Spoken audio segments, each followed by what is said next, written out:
ជំរាបសួរក៏ដូចជាសួស្តីទៅកាន់ពុកម៉ែបងប្អូនទាំងអស់គ្នាជួបជាមួយនឹងខ្ញុំបាទផេនថ្ងៃនេះផងដែរគឺខ្ញុំបាទចង់មកបង្ហាញនៅសាច់រឿងមួយចែកជូនទៅកាន់ពុកម៉ែបងប្អូនស្ដាប់នាពេលរាត្រីហើយសាច់រឿងនេះផងដែរគឺកើតឡើងចំពោះខ្ញុំផ្ទាល់តែម្ដងដែលថ្ងៃនោះគឺជាថ្ងៃដែលខ្ញុំទៅចំការនាពេលយប់ដើម្បីដុតព្រៃដែលនៅគៀនចំការដែលវាជាប់នឹងមាត់ជាំដែលនៅនឹងមាត់ជាប់នោះគឺពោលគឺមាននៅដើមឫស្សីជាច្រើនគុំនៅជាប់នោះប៉ុន្តែក្រៅពីដើមឫស្សីក៏នៅមានដើមឈើផ្សេងៗទៀតដែលយើងបានកាប់រំលំវាដែលវាមានសភាពងាប់ហើយយើងក៏ទៅដុតដើម្បីយកដីដាំដំណាំផ្សេងៗការដុតព្រៃមួយនេះពោលគឺយើងមិនបានទៅតែម្នាក់ឯងទេគឺមានលោកតារបស់ខ្ញុំនិងឪពុករបស់ខ្ញុំទៅជាមួយផងដែរបន្ទាប់ពីខ្ញុំរួមទាំងឪពុកនិងជីតារបស់ខ្ញុំបានទៅដល់កន្លែងដែលយើងរៀបចំនឹងដុតលោកតារបស់ខ្ញុំក៏បានយកធូបពី3សរសៃដើម្បីដុតនិងប្រាប់ម្ចាស់ទឹកម្ចាស់ដីពោលគឺកុំឲ្យប៉ះពាល់ទៅដល់ដំណាំអ្នកដទៃឲ្យជួយថែរក្សាដល់ចំការខ្ញុំកុំឲ្យវាមានការប៉ះពាល់ដល់ដំណាំអីបន្ទាប់ពីលោកតារបស់ខ្ញុំគាត់បានដុតធូបអស់រយៈពេលយ៉ាងយូរហើយពួកយើងក៏ចាប់ផ្ដើមនាំគ្នារៀបរូបចុះក្នុងជួមដើម្បីដុតព្រៃក្រោយពីដុតព្រៃបានមួយសន្ទុះយើងក៏បានឃើញថាគុំឫស្សីដែលយើងបានឆ្ការរួចហើយនោះហើយវាក៏រៀងដោះមកវិញតិចផងដែរតែយើងដុតកាលណាវាមិនឆេះសោះដោយឃើញថាវាមិនឆេះដូច្នេះលោកតារបស់ខ្ញុំគាត់ក៏បានទៅដុតកន្លែងផ្សេងសិនព្រោះគិតថាកន្លែងនេះវាមិនអាចឆេះនោះទេដោយសារតែឫស្សីមួយគុំនោះវាមានដើមដែលដោះមកថ្មីមានស្លឹកត្រាក់ទ្រុបពេលនោះលោកតារបស់ខ្ញុំគាត់ក៏បានមកដុតព្រៃនៅក្បែរគុំឫស្សីមួយនោះហើយព្រៃនោះចាប់ផ្ដើមឆេះបង្កជាភ្លើងយ៉ាងខ្លាំងភ្លើងមានសភាពស្អាតខ្លាំងណាស់ដោយសារតែពេលយប់ផ្កាភ្លើងចាប់ផ្ដើមហោះព្រាកឡើងទៅលើផ្ទៃមេឃផ្សែងខ្មៅក៏បានបន្លឺឡើងក្រោយពេលដែលយើងដុតបានមួយស្របក់ភ្លើងចាប់ផ្ដើមឆេះអន់ទៅបន្តិចម្ដងហើយយើងក៏ចាប់ផ្ដើមទៅដុតកន្លែងផ្សេងក្បែរនោះជាច្រើនកន្លែងទៀតក្រោយពីបានដុតអស់ជុំចិត្តកន្លែងនោះហើយយើងក៏បាននាំគ្នាមកដុតកន្លែងគុំឫស្សីនេះម្ដងទៀតប៉ុន្តែការដុតលើកទី2នេះពោលគឺវាមិនឆេះដដែលធ្វើឲ្យយើងមានចិត្តឆ្ងល់ថាហេតុអ្វីបានជាគុំឫស្សីមួយនេះយើងដុតមិនឆេះដូច្នោះបន្ទាប់ពីដុតមិនឆេះបែបនេះហើយយប់ក៏កាន់តែជ្រៅល្មមលោកតារបស់ខ្ញុំនិងឪពុករបស់ខ្ញុំក៏បាននិយាយថាយើងនាំគ្នាបន្លត់ភ្លើងដែលឆេះចិត្តរលត់ទាំងអស់នេះទៅហើយយើងរៀបចំដើម្បីទៅផ្ទះវិញពីព្រោះអីយប់ក៏កាន់តែជ្រៅណាស់ហើយវាចូលខ្ទង់ម៉ោង9ម៉ោង10ដែលស្ថានភាពនេះនៅចំការគឺមានភាពស្ងាត់ជ្រងំមែនតែនឮតែសំឡេងបាក់សីដែលកំពុងតែយំពីចម្ងាយធ្វើឲ្យមានភាពព្រឺព្រួចជាខ្លាំងក្រោយមកលោកតារបស់ខ្ញុំក៏បានចុះទៅដងទឹកក្នុងជួមដើម្បីយកមកពន្លត់ភ្លើងដែលនៅសេសសល់ពោលគឺកុំឲ្យវាឆេះរាលដាលបង្កជាគ្រោះថ្នាក់ដល់ចំការអ្នកជិតខាងក៏ដូចជាចំការខ្ញុំផងដែរនៅពេលដែលលោកតារបស់ខ្ញុំបានចុះចូលទៅក្នុងជួមដើម្បីដងទឹកនោះពោលគឺឪពុករបស់ខ្ញុំក៏បានស្រែកហៅខ្ញុំថាអូនចូលឯងក្រឡេកទៅមើលខាងលើតើឯងបានឃើញភ្លើងអ្វីនោះទេពោលគឺខ្ញុំបានឃើញភ្លើងកំពុងតែហោះហើយសភាពភ្លើងនោះប្រៀបដូចជាភ្លើងទៀនអញ្ចឹងផងដែរពណ៌និងរូបរាងរបស់វាគឺកំពុងតែហោះសំដៅទៅទិសខាងជើងហោះមួយសន្ទុះក្រោយមក ភ្លើងមួយនោះក៏បានរសាត់រលត់បាត់បន្តិចម្ដងធ្វើឲ្យខ្ញុំមានភាពភ័យខ្លាចជាខ្លាំងបន្ទាប់ពីខ្ញុំបានឃើញភ្លើងនោះហើយខ្ញុំមានអារម្មណ៍ថាដូចជាអស់កម្លាំងជាខ្លាំងសូម្បីតែជើងរបស់ខ្ញុំក៏លើកមិនចង់នឹងរួចដើម្បីដើរទៅមុខផងដែរក្រោយពីបានឃើញទស្សនវិជ្ជាខ្ញុំបែបនេះឪពុករបស់ខ្ញុំក៏គាត់បាននិយាយថានេះគ្រាន់តែជាភ្លើងអ្នកតានោះទេពោលគឺលោកមិនបានធ្វើអ្វីយើងនោះទេគ្រាន់តែលោកបង្ហាញឲ្យយើងឃើញតែប៉ុណ្ណោះហេតុដូចនេះហើយសូមឯងឈប់ភ័យខ្លាចទៀតទៅក្រោយមកលោកតារបស់ខ្ញុំគាត់ក៏បានឡើងពីក្នុងជាំមកលើវិញហើយឪពុករបស់ខ្ញុំក៏បានសួរទៅកាន់គាត់ថាឪពុកតើលោកឪពុកបានឃើញភ្លើងអ្នកតាហោះកាត់នេះទេអំបញ្ញមាញ់លោកតារបស់ខ្ញុំក៏បាននិយាយថាគាត់មិនបានឃើញទេពោលគឺគាត់ចូលទៅក្នុងហេតុដូចនេះហើយទើបគាត់មិនបានឃើញដូច្នោះ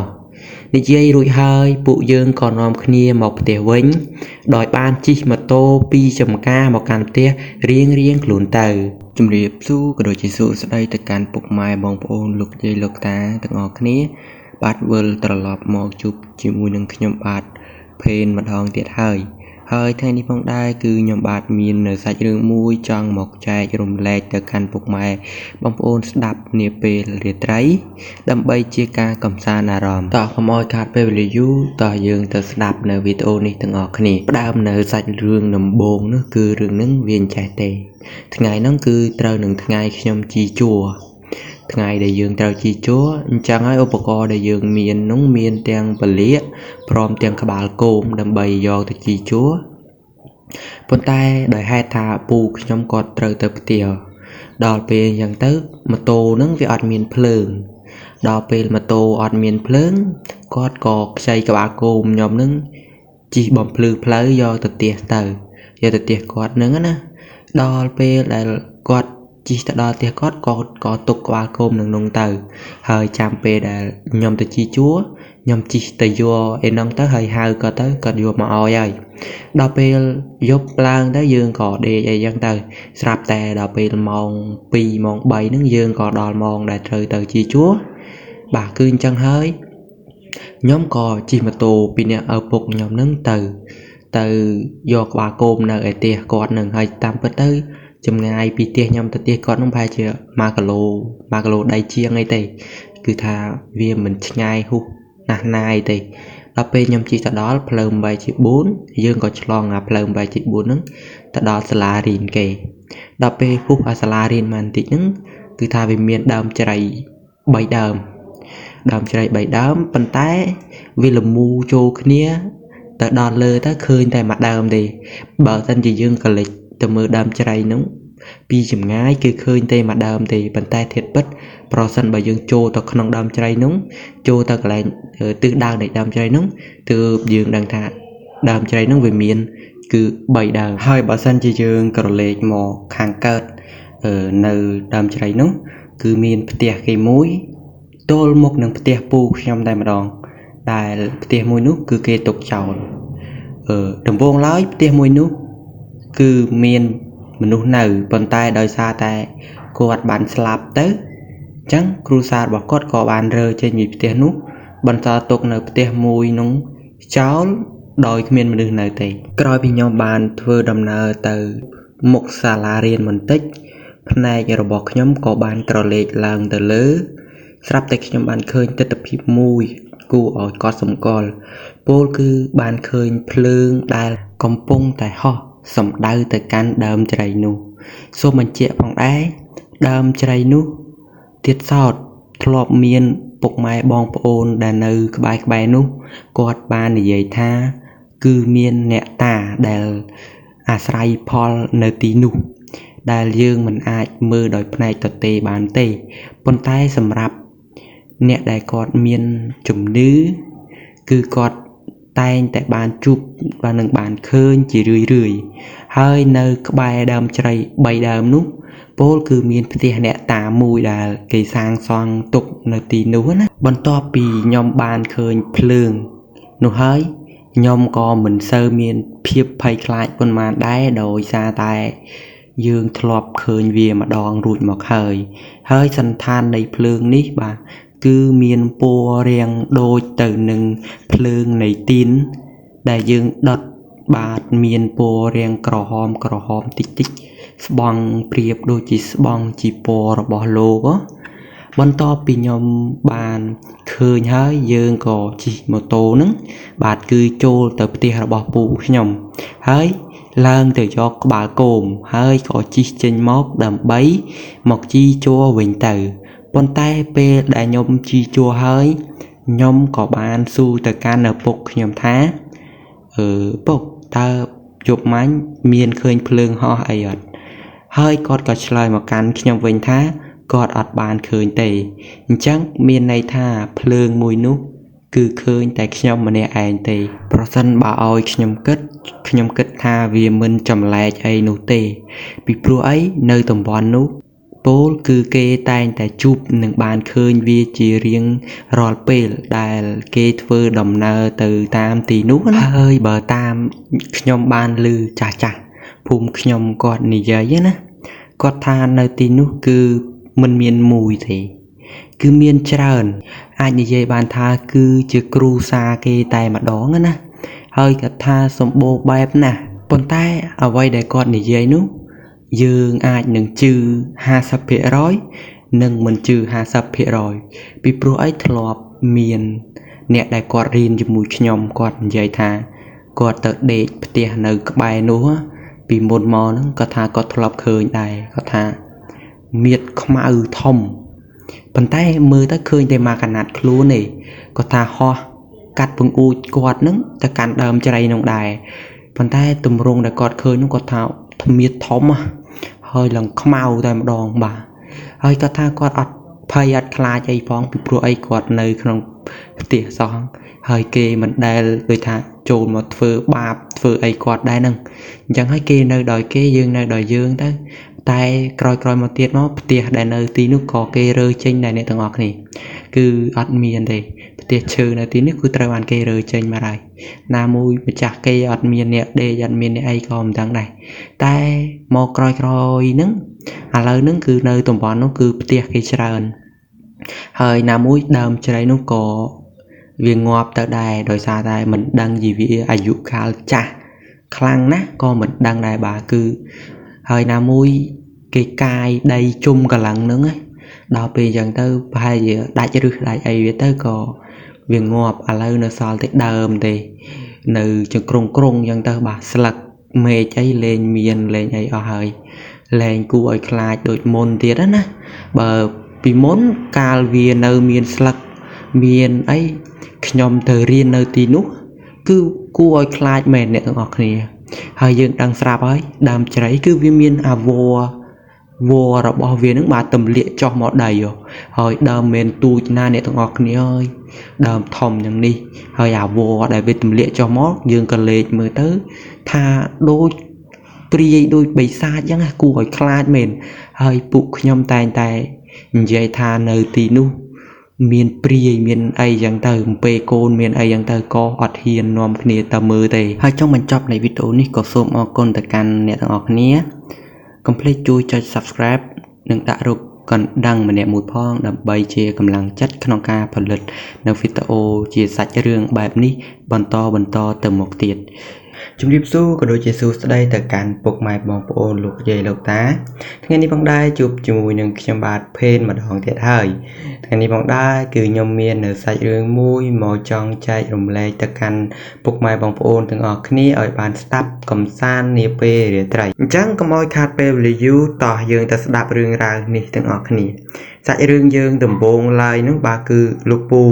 របស់ខ្ញុំហ្នឹងគាត់បានបរឡានអ្នកទាំងអស់គ្នាគឺចេញពីស្រុកពញាក្រែកបាទចេញពីពញាក្រែកហើយឡានគាត់ទៀតសោតមិនមែនជាឡានទំនើបអីទេជាប្រភេទឡានដឹកដំឡូងដែលវាមាន3ផ្លូវឬយើងហៅថាកង់10នឹងឯងហើយគាត់ថាពេលដែលគាត់បរពីក្រែកមកនោះវាចូលខ្ទង់ប្រហែលជាម៉ោង12យប់បើសិនជាយើងគិតទៅ ប្រហែលជាពាក្យកតាយប់អ្នកទាំងអស់គ្នាពីព្រោះអីម៉ោង12គឺជាម៉ោងមួយដែលគួរឲ្យខ្លាចដែរព្រោះថាវាស្ងាត់អ្នកទាំងអស់គ្នាតាមផ្លូវអីគាត់ថាគាត់បមកហ្នឹងគឺអត់មានឡានអត់មានអីទេអញ្ចឹងហើយលបឿនឡានរបស់គាត់ហ្នឹង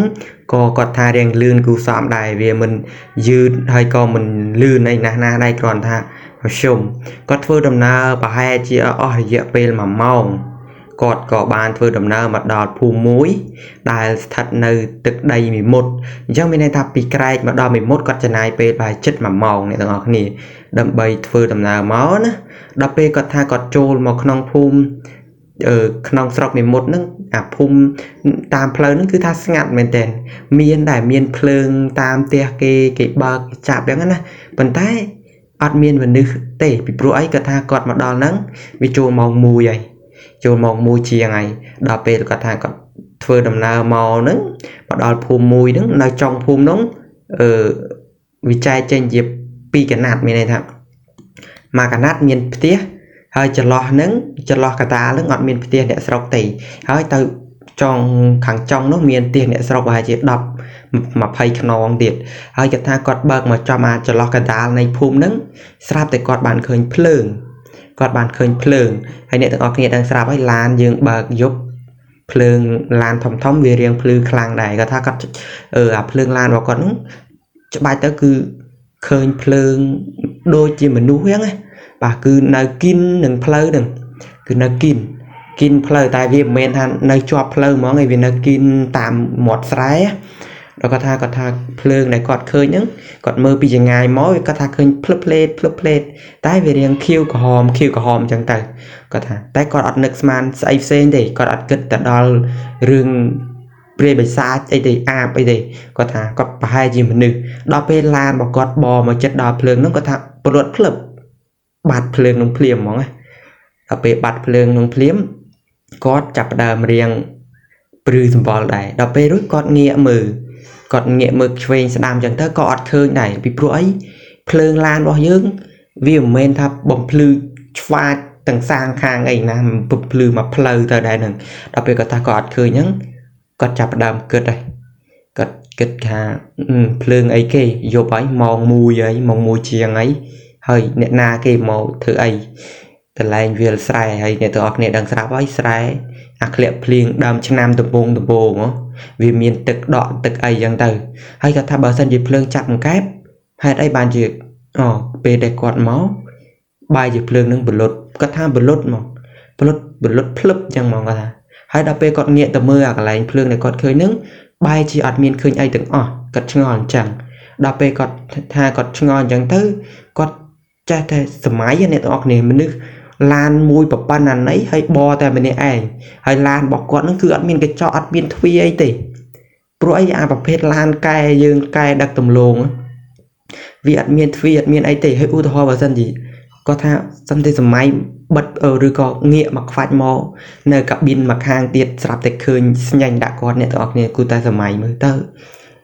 រូបភាពមួយនឹងគួរឲ្យរន្ធត់ប៉ុណ្ណាអញ្ចឹងហើយគាត់ពេលហ្នឹងគឺចាប់ផ្ដើម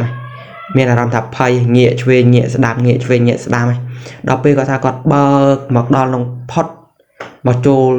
ផ្ទះគេនៅខាងមុខជិះផុតទៅបានគាត់មានអារម្មណ៍ថារាំងធូរក្នុងទ្រូងគាត់បន្តិចទៅហើយគាត់ក៏បានធ្វើដំណើរមកដល់ភូមិខ្ញុំដើម្បីយកកម្មករទៅដកដំឡូងហើយអ្នកទាំងអស់គ្នាតែងតែឆ្ងល់ហើយហេតុអីបានជាត្រូវបរឡាននៅពេលយប់ធ្វើអីតាមពិតទៅអ្នកដែលគាត់រស់ស៊ីខាងផ្នែកដឹកដំឡូងគឺគាត់ដឹងហើយឡានជួនកាលអត់បានដេកទេបាទគឺចេញពីក្បាលល្ងាចសិតសឹងថាទៅភ្លឺហើយអ្នកដែលបរឡានឆ្ងាយហើយសម្រាប់គាត់ចេញមកពេលយប់ចឹងពីព្រោះអីម៉ោង2ម៉ោង3ហ្នឹងគាត់ត្រូវដឹកកម្មករ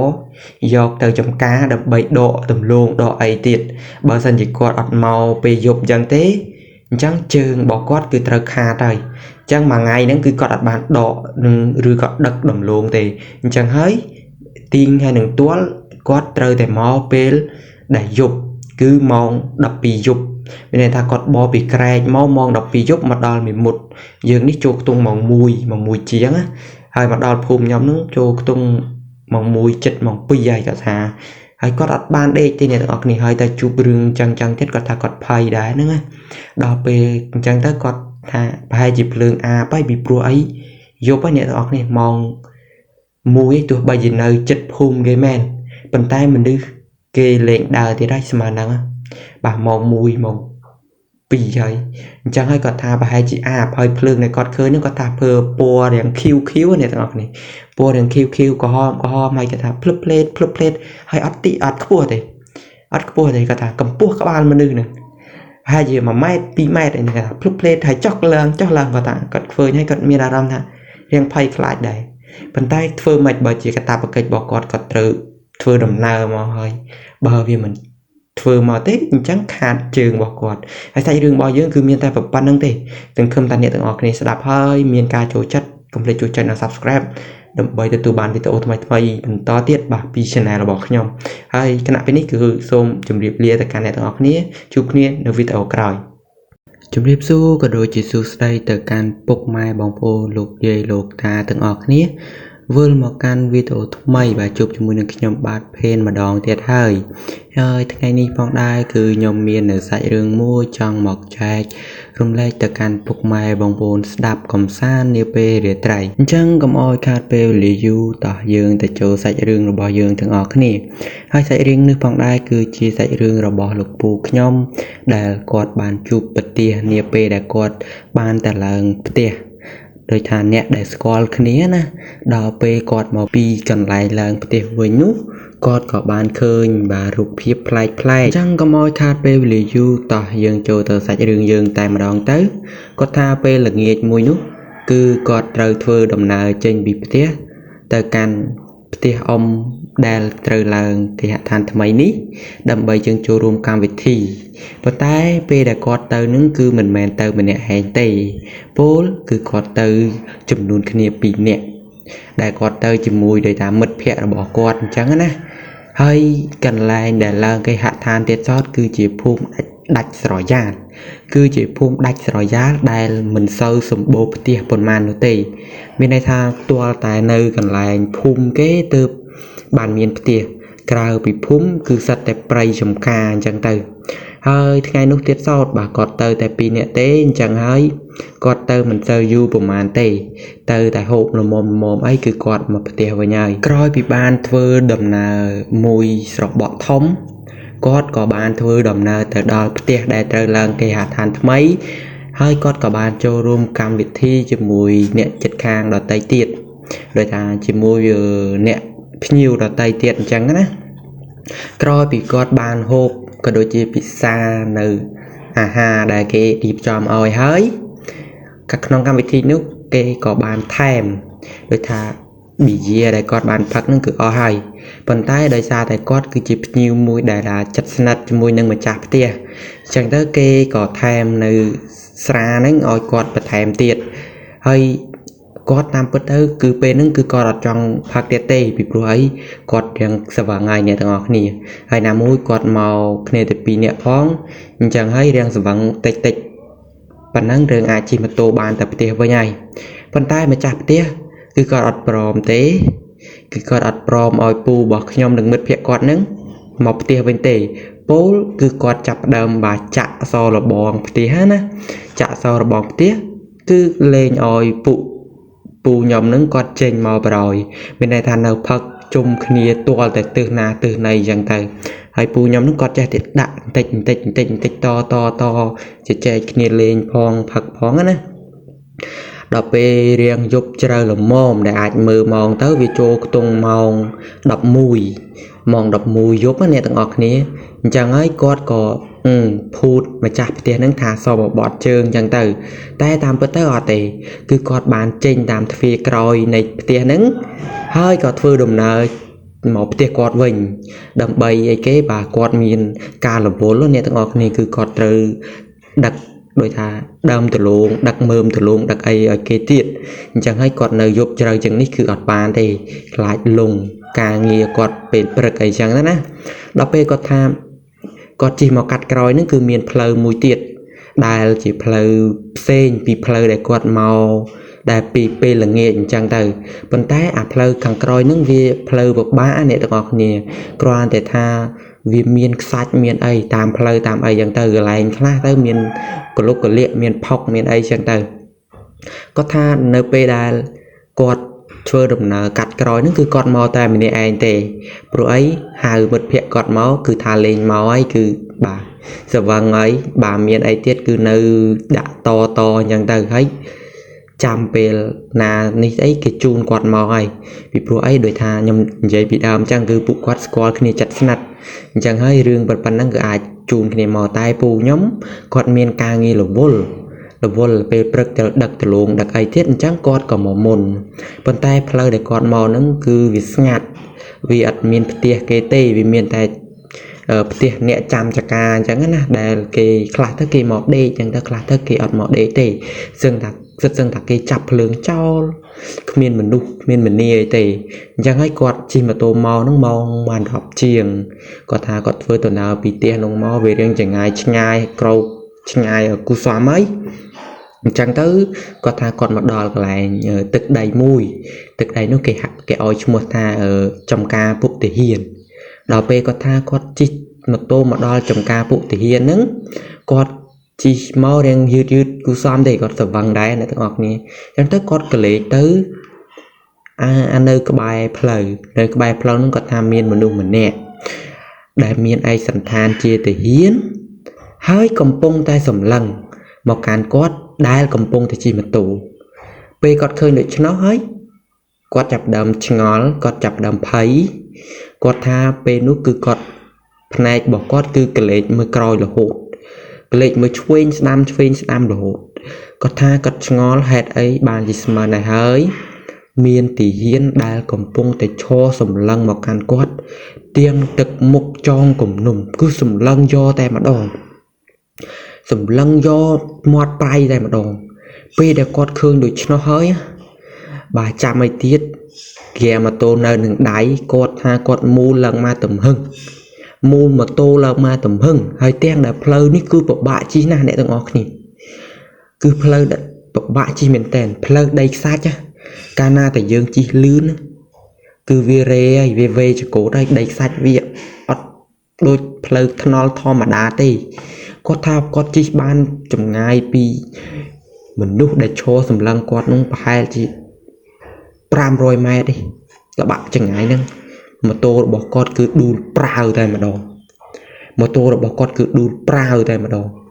ពេលដែលគាត់ដួលម៉ូតូហើយអ្វីដែលគាត់ត្រូវធ្វើបន្តគឺអត់មានត្រូវយកអីមកពិនិត្យមើលថាដាច់តឡាដាច់តណៃអីទេគឺគាត់ព្យាយាមធ្វើម៉េចលើកម៉ូតូឲ្យជិះបន្តទៅមុខទៀតពីព្រោះអីគាត់ថាមនុស្សដែលកំពុងសម្លឹងមកកាន់គាត់នោះ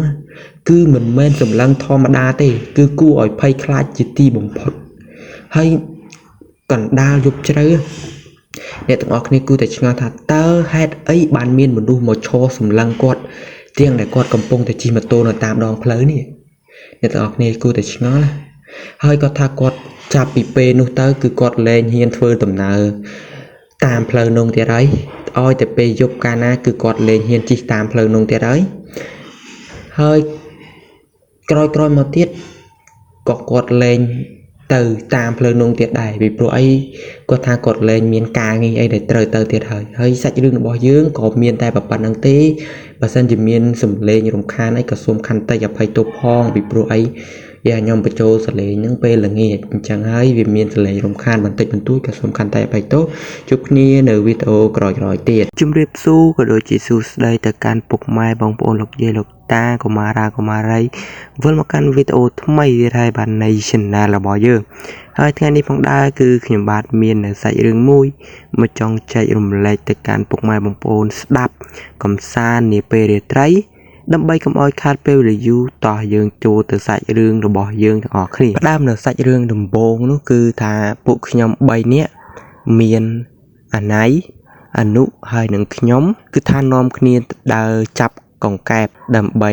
យកមកទុកបបក់ត្រីអីអញ្ចឹងទៅហើយពួកគាត់2នាក់នោះគឺគាត់ចាប់យកមកដើម្បីទុកហូបបាយកកពេលព្រឹកចំណែកឯខ្ញុំវិញអត់ទេគឺទុកបបក់ត្រីព្រោះថាប្រសិនបើយើងលេងនុយស្រស់អី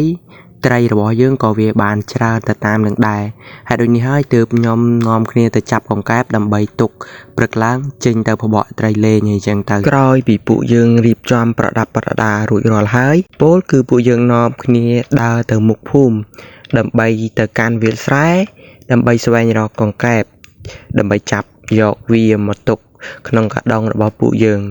ក្រោយពីដើរចាប់អស់រយៈពេលយ៉ាងយូរកង្កែបពួកយើងក៏ចាប់បានរៀងសមល្មមដែលអាចទុកបបកត្រីបានហើយពួកខ្ញុំក៏នាំគ្នាដើរបន្តទៅមុខទៀតព្រោះថាអ្នកដែលចាប់បានច្រើនជាងគេនោះគឺមានតែខ្ញុំទេហើយពួកគាត់ពីរនាក់បាទម្នាក់10-20ក្បាលទេអញ្ចឹងហើយពួកខ្ញុំក៏នាំគ្នាដើរចាប់បន្តទៀតដើរយូរទៅឆ្លងកាត់អស់ហើយបាទធ្នូខ្មោចផ្ទះអ្នកតាប៉ុន្តែពួកគាត់និងខ្ញុំនឹងគឺអត់មានអារម្មណ៍ខ្លាចអីទេពីព្រោះអីថាពួកយើងទៅគ្នា3នាក់ដែរវាច្រើនគូសំដែរហើយជជែកគ្នាលេងខ្លះទៅហើយនាំគ្នាចាប់កង្កែបខ្លះទៅដល់ពេលអញ្ចឹងអារម្មណ៍ដែលថាខ្លាចនៅក្នុងខ្លួនរបស់ពួកយើងនេះក៏វាលែងមានទៅហើយបន្ទាប់ពីយើងនិយាយគ្នាលេងហើយយើងដើរចាប់ហើយរយៈពេលដែលយើងដើរហ្នឹងក៏វារៀងយូរគូសំដែរអញ្ចឹងហើយពួកយើងក៏រៀបរូបមកផ្ទះវិញព្រោះថាពេលដែលពួកខ្ញុំទៅហ្នឹងគឺចាប់ដើមមេឃរភ្លៀងហើយខ្យល់មកខ្លាំងហើយផ្ទៃមេឃគឺថាល្ងឹតសូនឈឹងតែម្ដងគ្មានផ្កាយគ្មានអីទេដោយសារតែមេឃវារភ្លៀងហើយខ្យល់មកវូអញ្ចឹងទៅក៏ខ្លាំងដែរពួកខ្ញុំក៏រៀបរូបមកផ្ទះវិញហើយអាពេលដែលរៀបរូបមកផ្ទះហើយហ្នឹងខ្ញុំក៏និយាយបន្លាចទៅកាន់ពួកគាត់ថាបើសិនជាពួកយើងដើរជួបអាបអីមិនដឹងថារត់បោះសក់ប៉ុណ្ណាទេនិយាយប៉ុណ្ណឹងចប់ពួកគាត់ពីរនាក់ចាប់ផ្ដើមខ្លាចហ្មងហើយគាត់និយាយបន្ទោសខ្ញុំគាត់ថាដើរប្រៃពីណាគេនិយាយរឿងពាក្យយ៉ាងទេបងអត់ខ្លាចតែពួកខ្ញុំខ្លាចដល់ពេលអញ្ចឹងពួកគាត់ចាប់ផ្ដើមភ័យ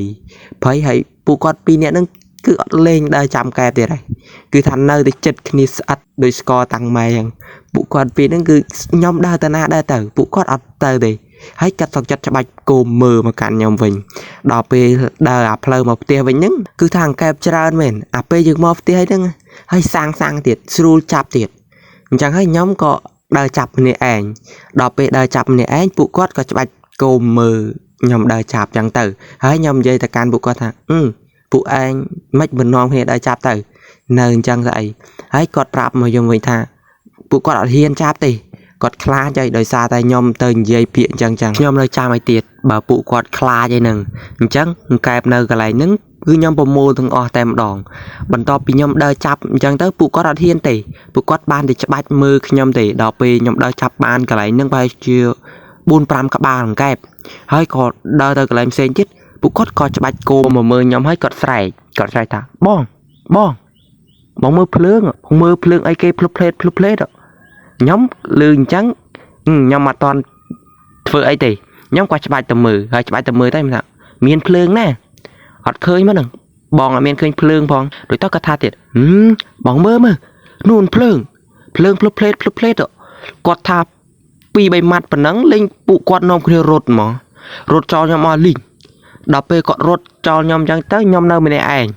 តែខ្ញុំអត់តាន់រត់ទេខ្ញុំសម្លឹងមើលតាន់ព្រោះថាលឺគាត់និយាយអត់ឃើញផងក្រែងលោកគាត់បោកយើងអីចឹងណាក្រែងថាយើងចាប់បានកែបច្រើនជាងគាត់ខ្លាចគាត់អត់ហ៊ានចាប់ក្រែងគាត់ប្រឡាចយើងវិញដល់ពេលខ្ញុំច្បាច់គោមទៅខាងដែលគាត់និយាយនឹងឃើញមែនអ្នកទាំងអស់គ្នាឃើញភ្លឹបភ្លេតហើយអត់ខ្ពស់ទេគុំអាស័យដែលយើងកាប់បដួលវាហើយវានៅបាំងអាគុំអាស័យហ្នឹងបាំងហ្នឹងអត់ខ្ពស់ទេអានៅតាមមាត់ព្រែកដល់ពេលឃើញភ្លឹបភ្លេតអញ្ចឹងទៅហើយខ្ញុំនៅចាំមួយទៀតខ្ញុំមិនរត់ដែរដល់ពេលពួកខ្ញុំរត់នាំគ្នារត់បានចម្ងាយបែរ50 ម៉ែត្រពីនោះក៏មានខ្ទមនៅចាំស្រែគេនៅចិត្តនោះហើយពូនោះគាត់កំពុងបាញ់ថ្នាំស្រូវគាត់ទៀតអញ្ចឹងហើយនាំគ្នារត់មកប្រាប់គាត់